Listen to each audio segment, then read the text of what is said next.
Buenas tardes compañeros, hoy les venimos a hablar sobre la guerra italo-turca. Este grupo está conformado por Daniel Zanabria, Juan Diego Neira y Daniel Felipe Lagos.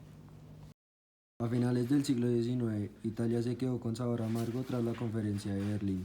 Las principales potencias europeas como Francia, el Reino Unido y Alemania se habían repartido la práctica totalidad del continente africano, mientras que Italia, a excepción de Eritrea y parte de lo que es hoy Somalia, se quedó a las puertas de realizar su ansiado imperio italiano. El pacto secreto. Las intrigas alcanzaron su punto máximo cuando en julio de 1902 Italia y Francia firmaron el secreto un acuerdo por el cual Francia reconocía las reclamaciones italianas sobre los territorios otomanos a cambio de una aceptación similar por parte de Italia de las aspiraciones territoriales francesas sobre Marruecos.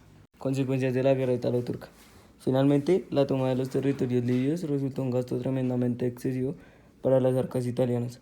Los fondos gubernamentales de 10 años se habían invertido en estas campañas.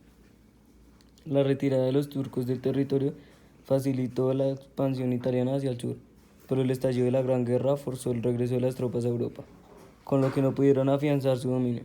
Esto facilitó una revuelta en la Tripolitana que obligó al repliegue del ejército colonial italiano hasta la capital.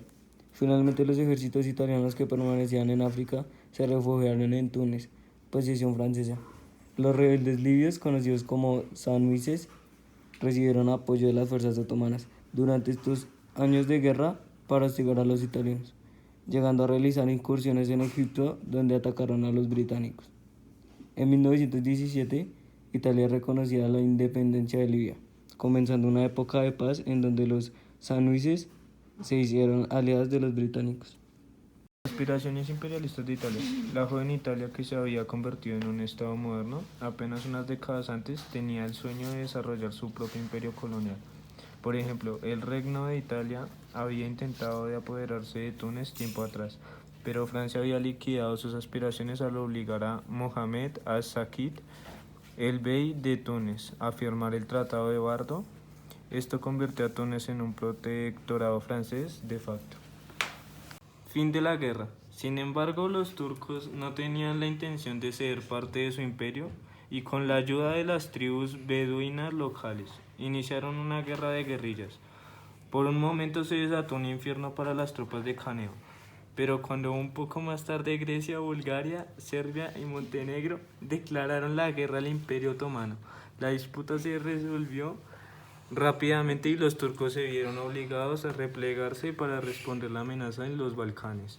En octubre de 1912, el sultán turco Mehmet, 1844 a 1918, firmó un tratado de paz en Ouchy, Suiza, cerca de Lausana, en el que renunció a las reclamaciones sobre Tripolitana, Cirenaica y Fezzan, y transfirió su soberanía a Italia junto a la de Rodas y a las otras islas del Dodecanesio.